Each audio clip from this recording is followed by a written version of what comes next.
Crypto can make you rich fast. Stocks can help you live long. But what should beginners choose to avoid losing money? This is the question almost everyone asks themselves the first time they step into the world of investing. And it is also where many people make their first big mistake. Beginners do not lack opportunities to make money. What they lack is a way of understanding things that is simple enough to keep them from choosing the wrong path right from the start. In today's video, I am going to help you clearly see the difference between crypto and stocks, why beginners often lose money from the very beginning, and most importantly, how to start investing in a way that is safe, no need to pick sides, and no need to risk all the money you have. And to understand this better, let's begin with the story of Bobo.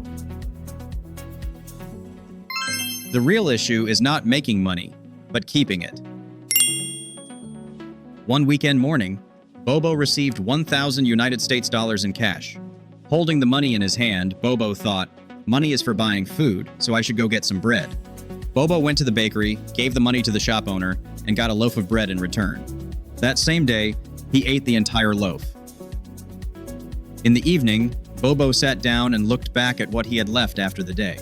He opened his bag to check, and there was no money left. He looked around and did not see the bread either, because he had eaten all of it. That is when Bobo realized that when he used the money to buy and eat the bread, the money was turned into the bread, and the bread disappeared after being eaten. In other words, all the value was used up in just one go. A few days later, Bobo decided to try something different for comparison. This time, he did not buy bread right away. He kept the $1,000 in his bag and just observed what would happen.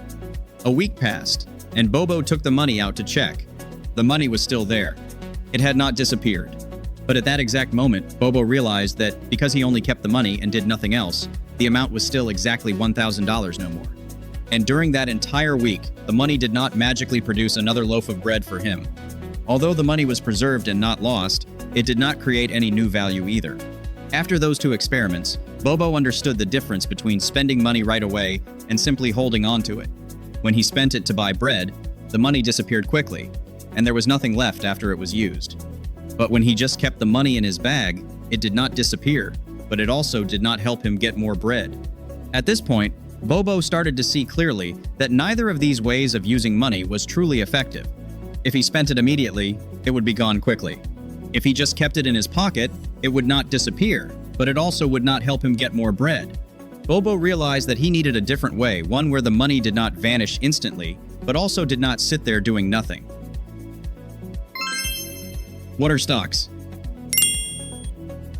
After realizing he needed a better way to use his money, Bobo started paying more attention to what was happening around him.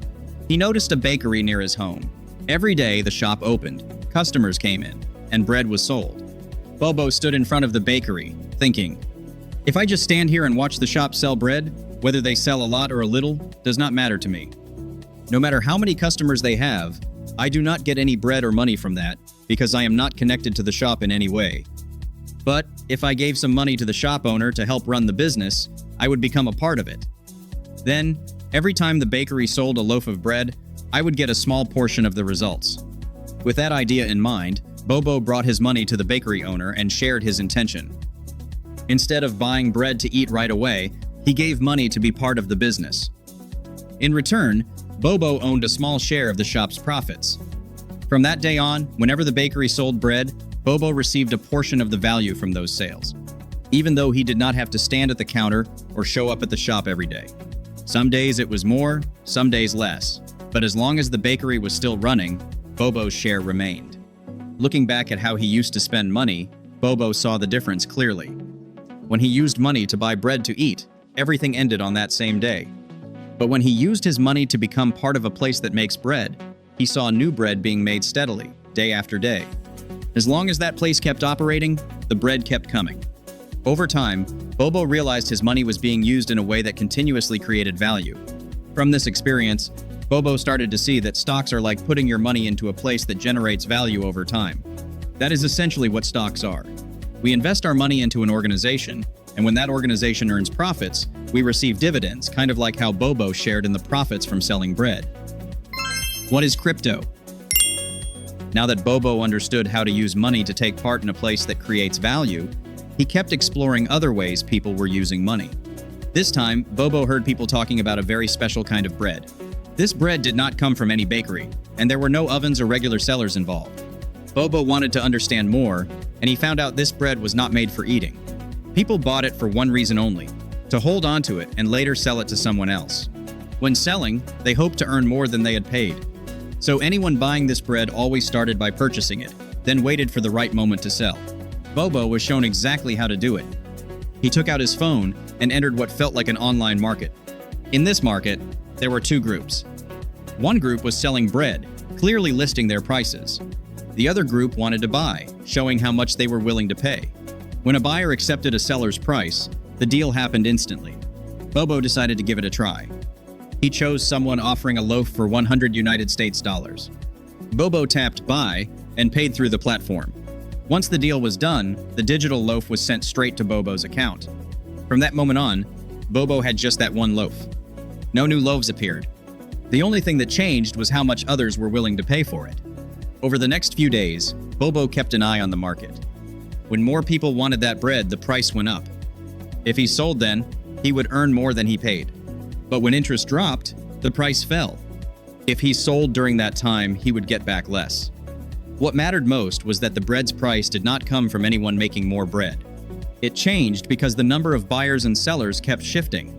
Since this market ran all day and night, prices could rise or fall very quickly. From this experience, Bobo realized that crypto is a way of using money based only on buying and selling in an online market. The profit or loss comes from the gap between buying and selling prices. This method can bring quick gains, but it also makes it easy for beginners to lose money if they jump in without really understanding it. At this point, Bobo asked himself a very realistic question. For beginners, is a way of using money that changes in value so quickly really the best first step? A visual comparison: stocks versus crypto. Now that Bobo had experienced buying and selling in the digital bread market, he began comparing that with the way he had used his money at the bakery. When Bobo put money into the bakery, he knew exactly where his money was going. The bakery had a physical shop, people baking bread, and customers coming in every day. Each day the shop opened, bread was made and sold. Even if Bobo was not there, the baking still happened. As time passed and the bakery kept running, Bobo's share stayed tied to the bread being sold. But when Bobo brought his money into the digital bread market, his money was not tied to any specific bakery.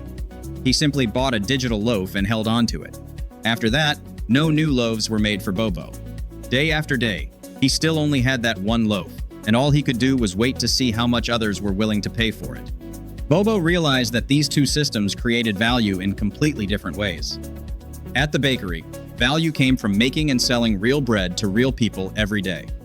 The more bread the bakery sold, the more value slowly increased. In the digital bread market, value came from buying and selling between people.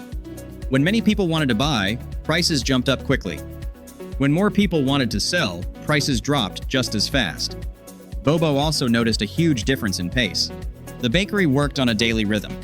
There were opening and closing hours. Bobo had time to think, observe, and make decisions. But in the digital bread market, everything happened constantly. Day or night, people were buying and selling. Prices could swing dramatically in just a few hours, even a few minutes. When things were going well, the bakery sold bread steadily, and value rose gradually over time. If sales slowed down, the bakery still existed and could recover. In the digital bread market, when excitement was high, prices soared. But when the mood shifted, prices could crash quickly, forcing sellers to make snap decisions. From all this, Bobo understood that each way of using money required a different kind of control. With the bakery, Bobo needed patience and time. With the digital bread market, he needed constant attention and quick reactions. At this point, Bobo began to see why beginners often run into trouble. If you are not used to controlling your emotions or handling fast changes, jumping into the digital bread market can easily lead to panic buying and panic selling. Meanwhile, the bakery gave Bobo more time to learn how to use his money without being pulled by every little fluctuation. Where do beginners usually lose? Now that he understood the different ways of using money, Bobo stopped focusing on whether prices were going up or down. Instead, he started watching how beginners reacted every time their money changed. And Bobo noticed that most failures started from very small reactions in the mind. The first trap showed up as soon as a beginner joined the game. When they saw prices going up, they felt like they had arrived at the right place. That excitement made them believe their choice was correct. They bought quickly, afraid the opportunity would pass. At that moment, all they thought about was how much they might gain. After buying, they began watching prices constantly. When prices stayed still, they felt uncomfortable. When prices dropped slightly, they felt anxious. These feelings grew with each little fluctuation. And when prices dropped more, they completely forgot their original plan. All they wanted was to sell and make that discomfort go away. The second trap came from comparison. When they saw others bragging about their profits, beginners started doubting their own choices. They felt like they were doing something wrong, even though they had not waited long enough to see results. So they changed direction. They pulled their money out and moved it elsewhere, hoping this time would be faster. The third trap was impatience. When their money did not grow clearly after a while, beginners felt like they were standing still. They forgot that some ways of using money take time to show results. Unable to deal with the wait, they gave up halfway and looked for something new. Bobo realized that these three traps always come together. Beginners buy when emotions are high, sell when emotions are low, and switch directions before they even understand what they are doing. Each switch means starting over with less money and more pressure. From all this, Bobo understood that beginners do not lose because the market is hard. They lose because they are not used to holding their money steady when emotions shift. When you cannot control your reactions, every decision becomes rushed. And that is why, before thinking about how to make more money, beginners first need to learn how to stand still when necessary. Just avoiding these emotional traps can help prevent many losses. Who is suited for what? After all these observations, Bobo came to one clear conclusion.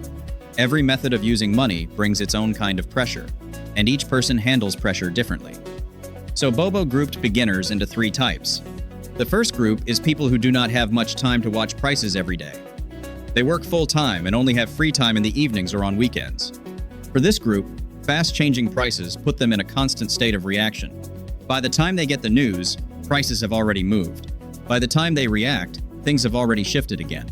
This group fits better with a slower way of using money, where value is not tied to each hour or each day. The second group is made up of people who are very sensitive to price changes. Even a small drop in their money makes them anxious. They check their accounts often and struggle to stay calm when prices swing.